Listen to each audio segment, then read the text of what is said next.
Naunsa naman mga idol. Grabe talaga itong no? GAA.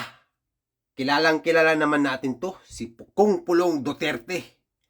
Mga idol, nakita niyo yung araw na yan? At saka yung bilog? Yan yung pambansang budget ni Kung Pulong Duterte. Itong 2025. GAA. Ibig sabihin, itong acronym na GAA, ibig sabihin itong General Appropriation Act. Acronym lang yung GAA, di ba? Yun talagang General Appropriation Act. Yan ang budget niya, oh. Kita niyo yan? 2023, ang taas. 2024, bumaba.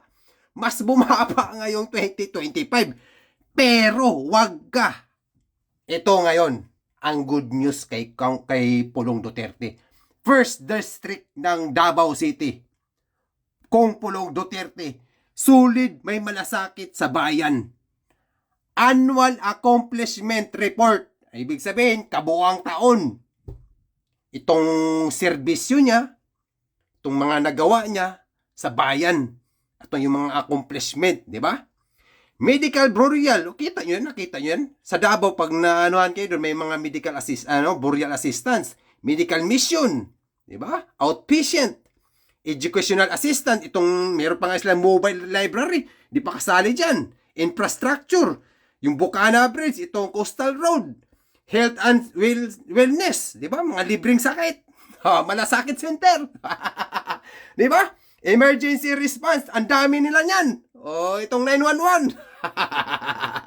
Other services and rendered. Di ba? Itong mga mobile patrol. Mga sasakyan, mga motor. Di ba? May mga dumating pa ngayon 32 na mobile patrol. Sus, naku po. Ang dami pang nagawa dyan. Itong legislation. Sus. Wala pa dyan mga idol. Kasi yan, lahat lang yan kay Pulong. Hindi pa yung kabuuan. Itong mga nangyayari sa Davaoenyo, itong mga libreng sakay, libreng internet, libreng gamot, lalong-lalo na itong health and wellness, lalong-lalo na sa mga PWD at itong mga nanay at tatay nating mga matatanda na, mga senior citizen.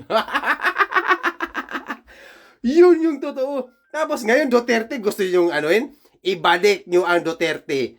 Diyan sa Davao City nagsisimula lahat. Bakit kaya ng Davao City? Kaya rin ng ibang syudad yan. Alam nyo kung budget? Alam nyo kung bakit? Kasi yung GAA niya, nawala. Kasi hindi kurap. Number 1, ang daming nagawa, tapos kunti lang yung budget. Yun yung totoo. May malasakit sa bayan. Duterte, solid!